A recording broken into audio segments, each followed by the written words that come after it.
Ngayon ay Pebrero 1. Dumating tayo kahapon, January 31, 2025. Isinara natin ang araw ng Enero bilang buwan ng walang hanggang biyaya at pagpapala. At ngayon, binubuksan naman natin ang Pebrero. Nag-isa sa Padre kagabi, Padre Haris. At ngayon siya din ang nagbukas ng isang misa sa araw ng Pebrero, first Saturday. Ngayon po, ang ibabahagi ko lang ay ang kaganapan ng propesiya ng banal na lugar na ito sa aking pag-aaral. Sa aking pong pag-aaral at sa mga natanggap ng mensahe sa mahal na Biblia, ito pong lugar na ito ay magiging World Pilgrimage Heritage. At nagsisimula tayo, kayo ang mga buhay na patotoo, kayo tinawag ng mahal na ina, mga piniling, may tawag ang mahal na ina upang maganap ang lahat ng propesiya. Bakit ko po sinasabi ito? Alam po ninyo, nandito sa buong lugar na ito, ang lahat ng simbolo, icons, upang maunawaan ng sambayanan na ang panawagan ng Diyos Ama, sa bawat bansa at bawat sibilisasyon ay hindi nagtapo sa Lumang Tipan or Old Testament, but continues to the present. At dahil nga sa inyong lahat ngayon, maunawaan ngayon ang madlang sambayanan sa buong Pilipinas at sa buong mundo kung bakit ang panawagan ng Diyos Ama ay nagpapatuloy. Akala ng iba, yung Old Testament, hanggang Old Testament, and then ang New Testament. But now, ang Pilipinas, ang bayang pinili upang mabuo at maitanghal sa buong mundo ng bawat Pilipino, pili ng Pilipino pa, upang magpatotoo.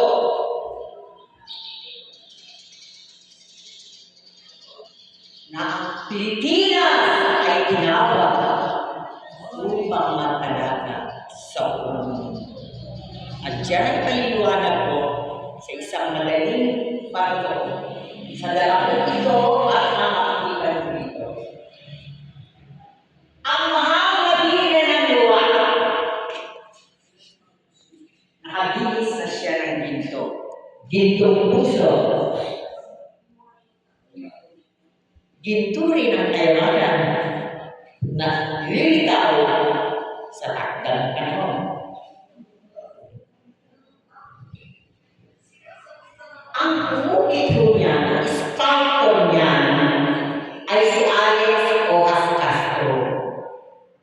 Ang kanyang mahal na esposa, si Milagros Ojas Castro, darating mo sa Monday, February. Bakit po siya napakamahalaga? Ang bleeding heart, ang parawanan ng bleeding heart. Kasi po, ayun ang sabi ko, ang lumilog na sculptor ay si Alex Ojas Castro. At ang nagawa naman ng noon or model ng 10 commandments na inilalagay na nilagay sa buong Pilipinas at ang gawin nga sa mga paaralan sa Metro Manila at nakasama pa ako sa ibang bahagi ng mundo. Ano ang ibig sabihin? Na sa mula sa araw na ito, yung sinasabi ng mahal natin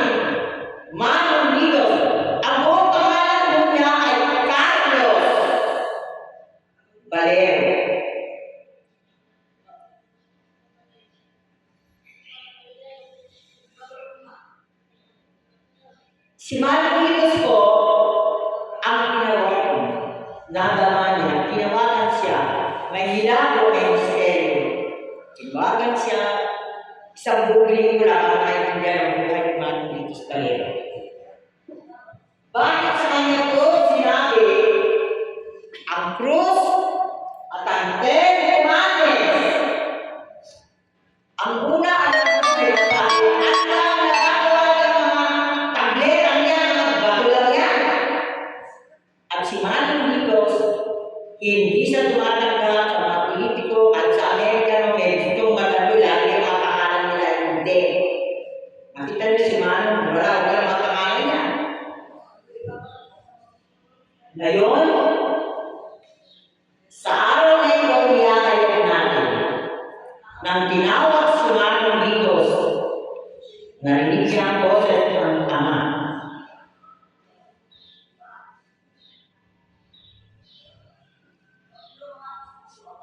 Hindi siya man ginawa ng karamihan, ngunit sa biyaya at hanggang pagkabalan ng Diyos, sa ng Espiritu, binigyan siya ng tibay sa pagkakasya, moment to moment, God's will be done, God's moment, at every tayo tinawag, tayo patotoo. Hindi natin hangaan dito tayo, hindi may tipag tayo sa mali natin na tayo upang maganap na ang dapat maganap.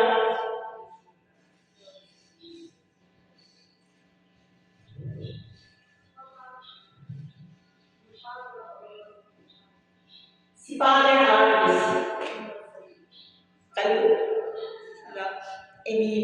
kayo mga nakilala. Simula pa lang ito ng unahin natin. Dahil hindi naman natin ito gusto. Kaya sila kuya, ate.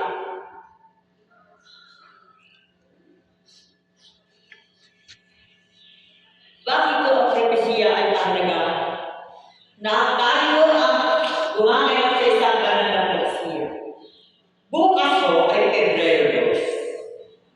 Ang kamistahan niya kung tawagin ay Kasyo, Pebrero 2, pag-aalay sa infant Jesus, di ba kasi sa batas ng Israel, 1 month after the birth of the firstborn, ang unang anak, lalaki, iaalay sa templo.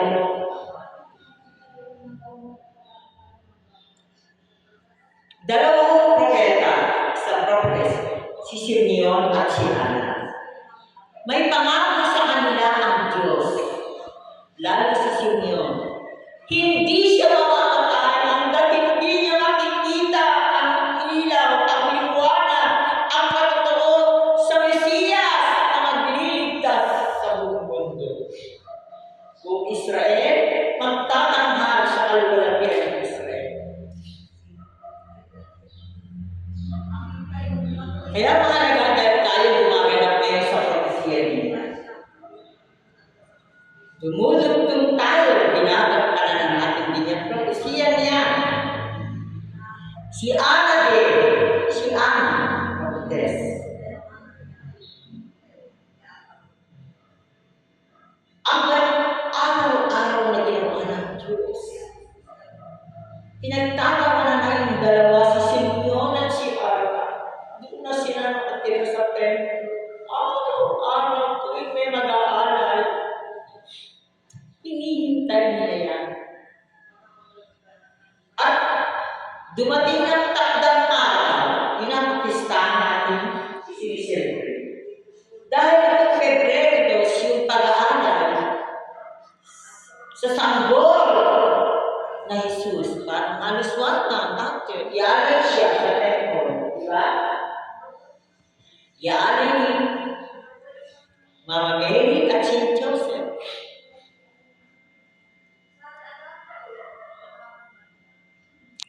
Ang banal na Espiritu ang gumagay kay Simeon at kay Ana upang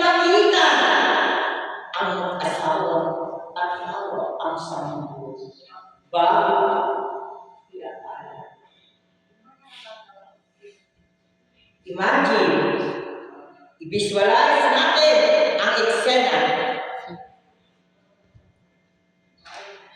Nang makita, tinanong sa angkan, at alam niya, so, pinuha ang sanggol, pinuha ang sinyo, at itinaas niya, itinanaan, at sabi sa Diyos Ama sa kalangitan, ang ating niyo, pangakong niyo, now I can live in peace and I can die in peace. Because you fulfill your promise, I hold the Savior, the promised Messiah to Israel. Dahil ang propesya na ganap sa akin, ngunit eto po, kaya kayo nandito, eto na ang ating papel. Sinabi kay Maria, ni Simeon, ngunit ikaw, kay Mama Mary, sinabi, ang batang ito ay tinawag sa pagbaba, the rise and fall of Israel. Born to suffer the crucifixion and the glory. And ako kay Mama Mary, may punyan, may dusa, punyan, ng pagpapakasama. Ikaw, tingnan mo ang mahal na ina. Alam niya na isinilang ang sanggol ng pamamatay.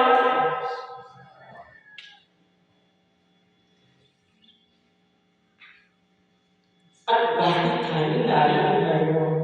Ito naman ang ating pag-aanakan kayong tinawag. Kilala ang sarili niyo. Isusulat niyo ang bahagi niyo sa banal na kasaysayan ng kaganap. Si Manang dito, sa kanyang meron siyang tinatawag lumang parehasyo at bagong parehasyo.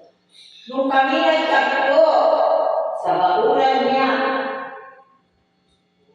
sa La Union, di ba, sa mission na, anong sabi niya? Bakit siya tinatawagan? Magbigay lugan, taas, i-uplift ang mga mahal niya. Ipapaliwanag na ngayon po yan. Ito na ang kalahat. Ito po, ang Santo Niño de Braga. Ito ay ibigay sa akin ng Czech Republic. Sa pamamagitan ng Czech Republic Ambassador to the Philippines, Jaroslav Luga. Naniniwala ko siya sa mga pinapakilo sa akin ng Diyos.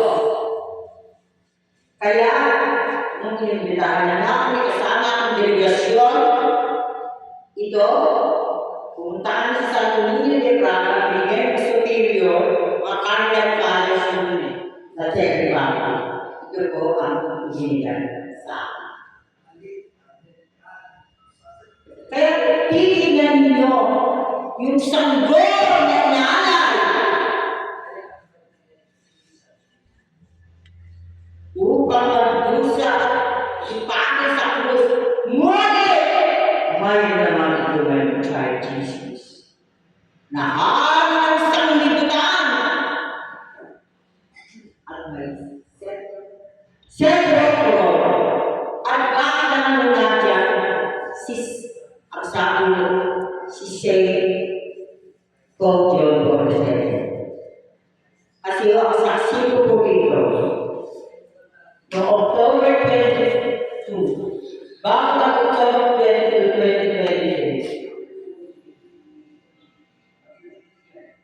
2026, sumulat po ako sa katigan kong regional director ng Department of the Interior Local Government, kasi naintindihan niya akong kapag-mensahe. Gusto ni Safe Interfaith Safe Conjure Concert. Diyan po kami ang kapistahan lang, hindi ko alam bakit. Siguro nag-workshop ako. O sige ma'am. O, nais niya. Ito maganda. Nababatag pa ako, kaya nag-workshop lang ako, nais niya. Maaga pa lang ng 22. Ginising na ako. Alam ko sa Conjure Concert. Ano ang sa akin?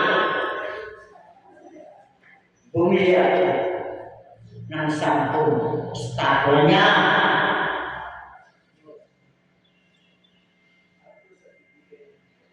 At ang banal na espiritu, ginagaya ko, sinabi ko kay Regional Director, Leocadio T. Trobela.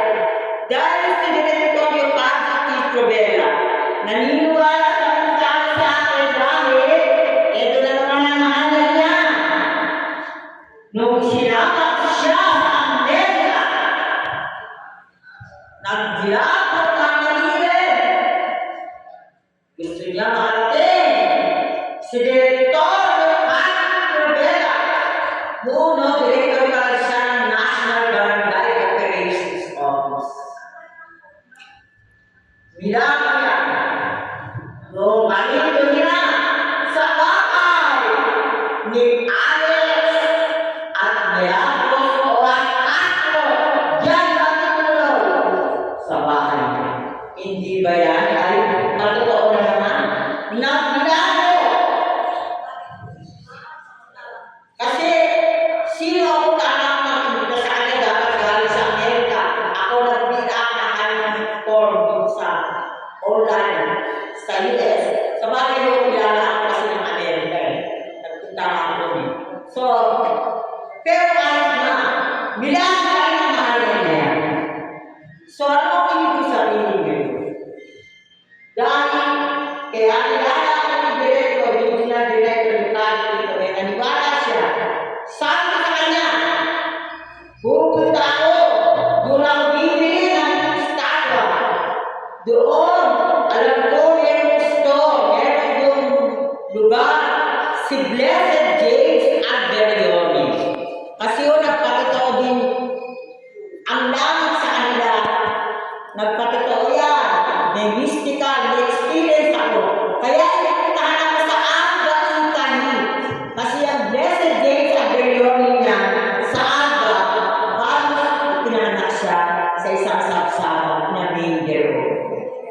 Kaya alam ko, puro pakitao ito. Buti nga may dala budget pang-film documentary. Napipili ko, 10. Ngayon, wala lang doon, may nakakda sa unang sana. Kaya ay kasama ngayon. Ang mensahe,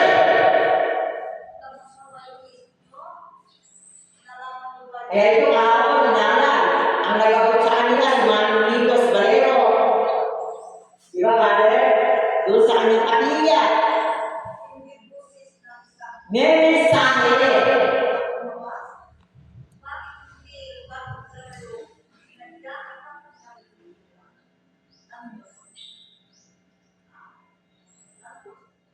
Yung 8. Nabuhat mo sa akin nung pagdating ko ng January 31, sa bahay sa business house nila Manong Litos Valero. Ang sabi sa akin,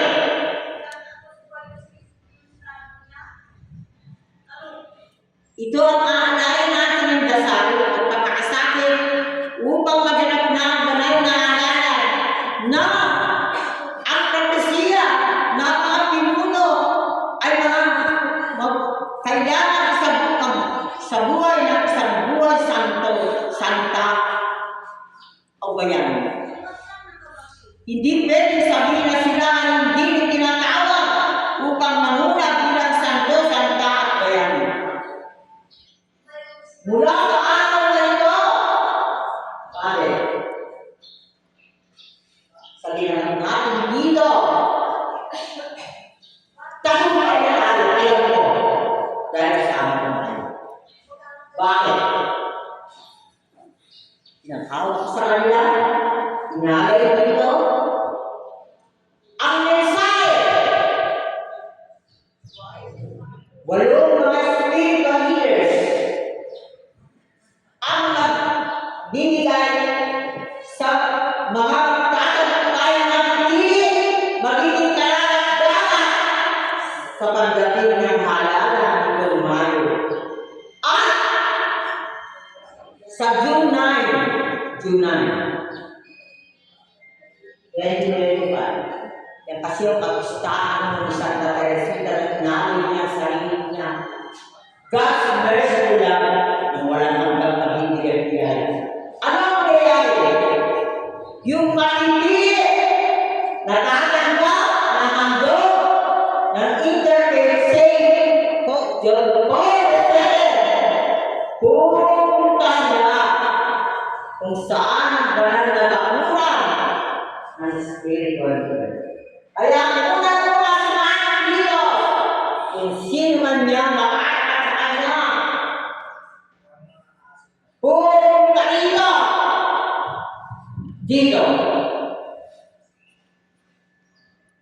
Hindi sila pupuntahan. Pupuntahan sa sa monasteryo. Ang message sa akin, January 13, pagdating mo lang sa missional. Hindi ko kaya sinabi, pinagbasan ang mga hindi ko kaya sinabi. Pero ito, itinahaya ko. Pupunta sila sa tawagin ay mga kapatiran ng munting sanctuary. Tulad yun.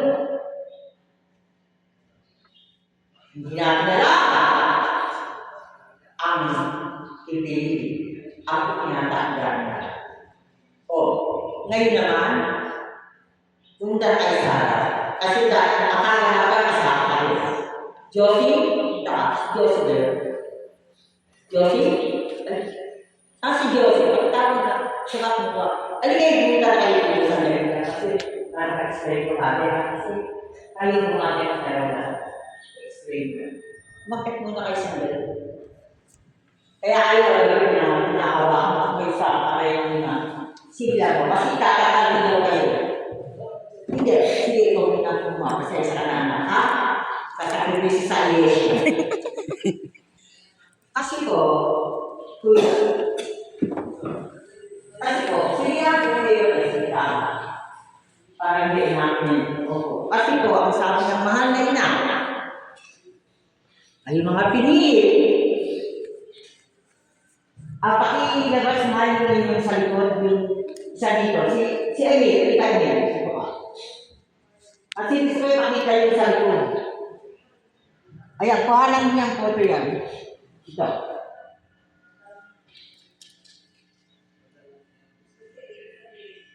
Dambana. Ng biyaya.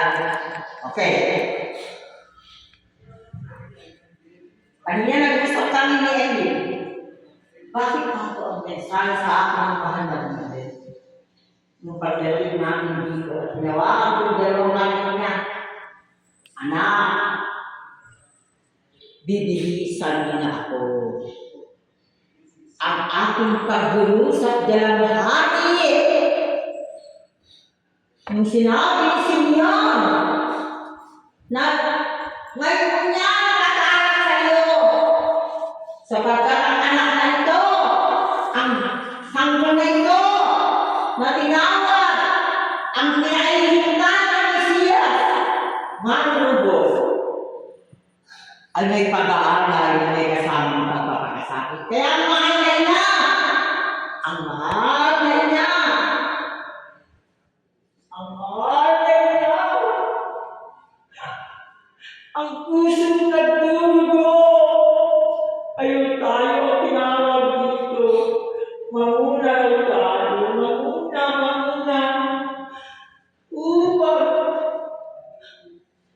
ang pusong nagdurugo, Emil, pakiakyat. At ang Birhen ng Rosa,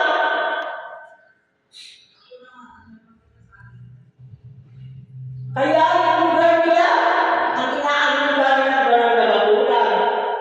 Ang tawagin ay Santuario de Divina Gracia, dambana ng biyaya at pagpapala. Ay madadamayan ng lahat habang nagkakampanya na tayo sa buong sambayanan. Bawat mamamayan, pinuno at pamayanan na sumama sa atin na bihisan ang pagdurusa, palitan ng kaluwalhati at kaligayahan ng ginhawa. Kaya kayo na mga pinili ngayon sa lugar na banal na dambana ng Lady of the Bleeding Heart. Lady of the Bleeding Heart. Paraiso. Bagong paraiso na mga mamamayan, pinuno at pamayanan na binigyan ng transfiguration, bagong anyo. We will all be transfigured leaders, citizens, and communities. Kaya nga, pupuntahan ang Pilipinas ng mga iba't-ibang bansa sapagkat dito nila sasayahin, iinom, madadama kung paano maging isang mamamayan, pinuno at pamayanan na may kababaang transfiguration ng kalkalatian ng Diyos Ama ng bawat mukha ng bawat Pilipino at nagpupunta rito ay magiging mukha ng pababawang anyo nung siya Mount Tabor. Si Jesus Christ with Moses and Elijah transfigured. Pagbabawang anyo, yun ang pagsabi niya kanina sa akin, nag-usap kami. Sa likod ng pagkakasakit, ang maramang biyaya at kaligayahan. Divina Gracia, pagpapala. Kaya Padre Hans, nagpapasalamat ang buong sambayanan, bawat bansa at sibilisasyon, upang matupad na hindi nagdalos ang panawagan ng Diyos Ama sa magiging isang bayan banal, isang sibilisasyon banal. Hindi nagdalos sa Old Testament, hindi nagdalos sa New Testament, but meron tayo, Third Testament. The Testament of the Great Mother. Testament ng mahal na ina. Kaya ang ibig sabihin mula sa araw na ito, tinatanggap natin, isinasabalikat natin. Ngayon tayo tipan sa mahal natin na. Mahal na ina, mula sa araw na ito, puspos kami ng kaligayahan. Walang hanggang sa salamat ng kaligayahan. Salamat pinagkakasipay, brother, ilan lahat ng mga kasama, lahat ng mga anak ko dito, tinawag ko, kahit kami ay ilan lang, 4, 5, 6, 7, 8,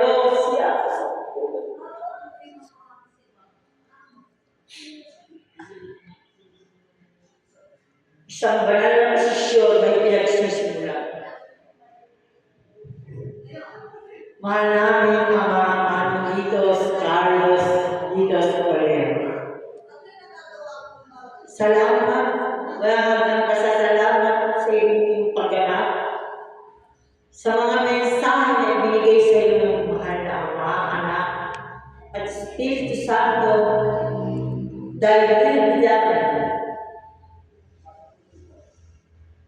nabigyan tayo ng biyaya to do the will.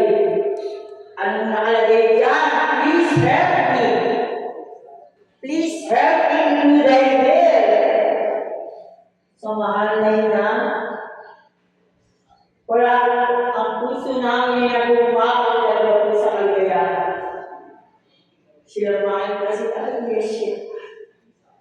Hindi. Lalo na po ako dahil lagi ko pong sinasabi sa lahat ng bansang natin ko. Magtiyaga lang tayo, maghintay tayo sa tanong ng Diyos. Ang mga pagpapakasakit, mga panalangin, ay hindi makatuloy sa isang kaganapan. At sa araw na ito, gaya ng pangako kay Simeon at kay Ana. Kaya dakilan na pustahan bukas ang pag-aaral at presentasyon ng sanggol ni Jesus bilang liwanag ng kaligtasan at walang hanggang liwanag ng katipangan sa pangako, sa propesiya ng mahal nating Diyos. Diyos Ama, Diyos Anak, at Diyos Espiritu Santo, at ang banal na pamilya, Jesus, Maria, Jose. Salamat po. Walang hanggang pasasalamat. Pwede ko ba kayo yakapin sa salamat natin? Madamahan naman natin ang pagmamahal ng ating mahal na ina. Salamat, salamat, salamat, Emil. At ibibigay mo rin yung aklan mo. Huwag kang makalimutan. Tuwan-tuwa ako dahil kayo may kasama tayong gaganap. Hindi ako nag-iisa. Diba? Diba, diba? O, diba? O, diba, kuya? O, diba, diba, kuya, kuya? O, Dennis. Kaya po, ang masaya din. Ako si Ayesh. Ako yung nagkuha ng ating ano. At kaya po, masaya ito dahil si Director ng ating Prodera, yan lang nakita ko. Gagawin ko yung ngayon. Kasi po, siya lang ang may controversial sanctuary. Sanctuary. Kaya, mabuhay ang Pilipinas! Mabuhay ang Manila! Mabuhay ang 2025 Jubilee Holy Year. Amen.